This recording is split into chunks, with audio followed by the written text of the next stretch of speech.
জানিয়ে দিব এই মুহূর্তে পাওয়া আপডেট বাংলা সংবাদ। শুরুতেই শিরোনাম। দুর্নীতি ও অবৈধভাবে ক্ষমতা দখলের দায় এড়াতে পারবে না অন্তর্বর্তীকালীন সরকার। আন্তর্জাতিক আদালতে ডক্টর ইউনূস সহ ৬২ জনের বিরুদ্ধে অভিযোগ দায়ের করা হয়েছে। এরপরে হাসনাত শারজিস সহ প্রধান ৬ সমন্বয়কের বিরুদ্ধে ভিসা নিষেধাজ্ঞা। এদিকে সমন্বয়কের উপর তুমুল হামলা, কঠিন হুঙ্কার সরকার পক্ষের। এদিকে ভয়ঙ্কর রূপে ফিরেছে আওয়ামী লীগ। জয় বাংলা স্লোগান দিয়ে যুবদল নেতাকে এলোপাতাড়ি কুপিয়ে জখম। এবং সবশেষে জামায়াত বিএনপি একযোগে ডক্টর ইউনূসের বিরুদ্ধে পদক্ষেপ। শুনছিলেন সংবাদ শিরোনামগুলো, এবারে বিস্তারিত। তবে তার আগে ভিডিওতে একটি লাইক এবং কে কোন স্থান থেকে আমাদের এই সংবাদ শুনছেন জানিয়ে দিন সংবাদ সম্পর্কে আপনার মূল্যবান মতামত। আন্তর্জাতিক আদালতে ডক্টর ইউনূস সহ ৬২ জনের বিরুদ্ধে অভিযোগ দায়ের করা হয়েছে।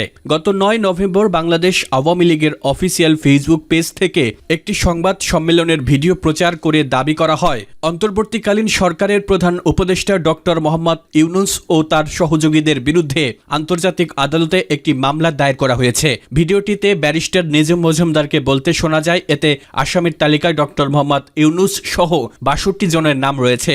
ভিডিওটির এক পর্যায়ে তিনি তার বক্তব্য সংশোধন করে মামলার পরিবর্তে অভিযোগ শব্দটি ব্যবহার করেন। তবে অভিযোগ দায়েরকারী সিলেট সিটি কর্পোরেশনের সাবেক মেয়র আনোয়ারুজ্জামান চৌধুরী সহ ভিডিওতে থাকা আরেক ব্যক্তি এটিকে মামলা বলেই দাবি করেন। এখন রিউমার স্ক্যানার কি বলছে? রিউমার স্ক্যানার টিমের অনুসন্ধানে দেখা যায়, ডক্টর মোহাম্মদ ইউনূস সহ ৬২ জনের বিরুদ্ধে আন্তর্জাতিক ফৌজদারি আদালতে মামলা দায়ের করার দাবিটি সঠিক নয়। প্রকৃতপক্ষে সিলেট সিটি কর্পোরেশনের সাবেক মেয়র আনোয়ারুজ্জামান চৌধুরী রোম সংবিধির ১৫ অনুচ্ছেদ অনুযায়ী নেদারল্যান্ডের হেগে অবস্থিত আন্তর্জাতিক ফৌজদারি আদালতে তাদের বিরুদ্ধে একটি অভিযোগ দায়ের করেন, যেটিকে মামলা দাবিতে প্রচার করা হচ্ছে।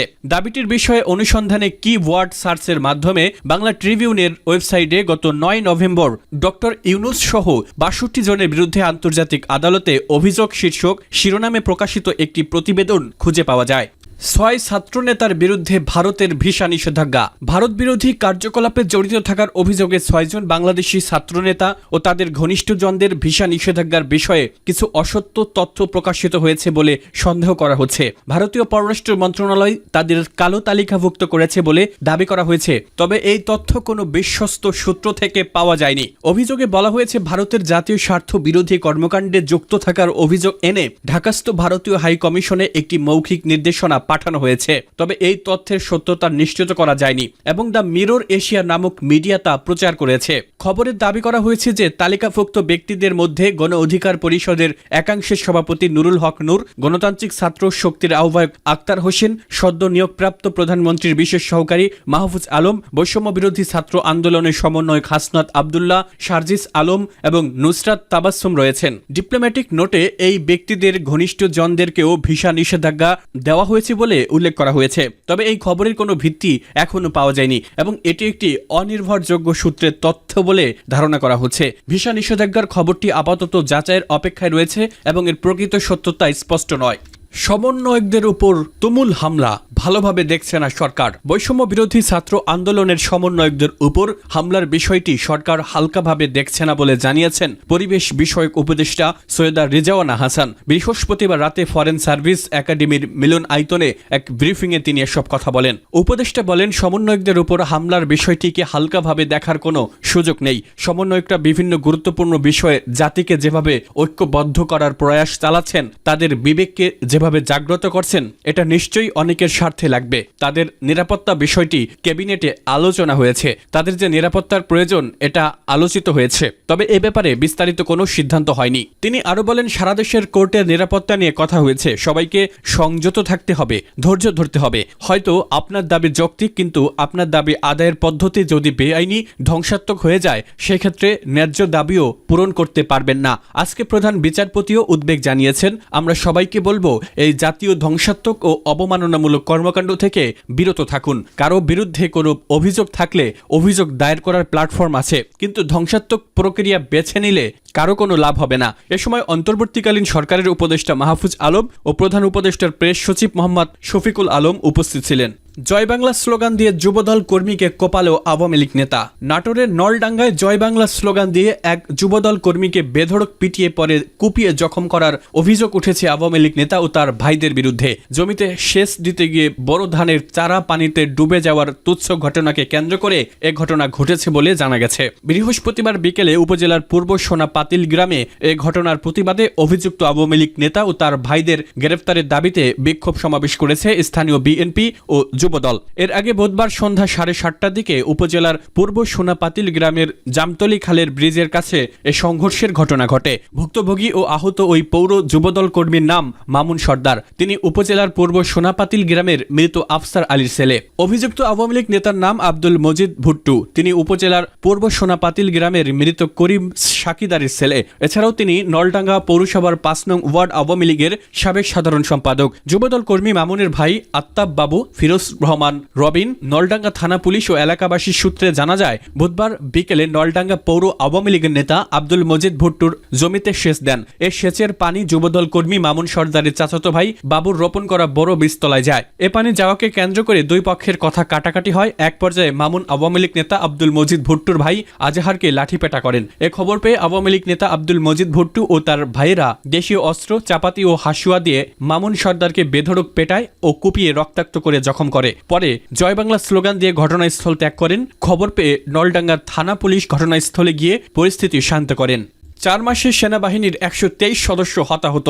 গত 4 মাসে আইন শৃঙ্খলা রক্ষায় দায়িত্ব পালনকালে সেনাবাহিনীর মোট 123 জন সদস্য হতাহত হয়েছেন বলে জানিয়েছেন সেনা সদরের মিলিটারি অপারেশনস ডিরেক্টরেটের কর্নেল ইন্তেখাব হায়দার খান। বৃহস্পতিবার বিকেলে বনানীর সেনা অফিসার্স মেসে সেনাবাহিনীর কার্যক্রম সম্পর্কিত প্রেস ব্রিফিংয়ে একথা জানান তিনি। ইন্তেখাব হায়দার খান বলেন, 17 সেপ্টেম্বর দায়িত্ব পালনের সুবিধার্থে সশস্ত্র বাহিনীর ক্যাপ্টেন ও তদূর্ধ্ব পদবীর অফিসারদের সরকার থেকে যে নির্বাহী ম্যাজিস্ট্রেসি ক্ষমতা দেওয়া হয় তা গত 15 নভেম্বর পুনরায় 60 দিনের জন্য বর্ধিত করা হয়েছে। নির্বাহী ম্যাজিস্ট্রেসি ক্ষমতার সুষ্ঠু এবং নিয়মতান্ত্রিক প্রয়োগ নিশ্চিত করতে সেনাবাহিনীর সকল পর্যায়ের সদস্যরা সচেষ্ট রয়েছে। গত 20 জুলাই থেকে এখন পর্যন্ত আইন শৃঙ্খলা রক্ষায় দায়িত্ব পালনকালে সেনাবাহিনীর মোট 123 জন সদস্য হতাহত হয়েছেন। এর মধ্যে একজন অফিসার শাহাদাত বরণ করেছেন এবং 9 জন অফিসার সহ মোট 112 জন সেনা সদস্য বিভিন্ন মাত্রায় আহত হয়েছেন। 13 নভেম্বর থেকে অদ্যাবধি সেনাবাহিনীর বিভিন্ন কাজের সঙ্গে সংশ্লিষ্ট পরিসংখ্যান তুলে ধরে তিনি বলেন, আইন শৃঙ্খলা পরিস্থিতি নিয়ন্ত্রণে সেনাবাহিনী মোট 24টি অবৈধ অস্ত্র এবং 365 রাউন্ড গোলাবারুদ উদ্ধার করেছে। দেশের বিভিন্ন শিল্পাঞ্চলে 40টি অস্থিতিশীল পরিস্থিতি এবং 18টি সড়ক অবরোধ নিয়ন্ত্রণে সক্রিয় ভূমিকা রেখেছে এবং কারখানাগুলোকে চালু রাখার জন্য মালিকপক্ষ, শ্রমিক পক্ষ, সংশ্লিষ্ট মন্ত্রণালয়, বিজিএমইএ সহ সংশ্লিষ্ট সবার সমন্বয়ে পদক্ষেপ গ্রহণ করা হয়েছে। বিএনপির সঙ্গে জামায়াতের ঐক্যমত্য।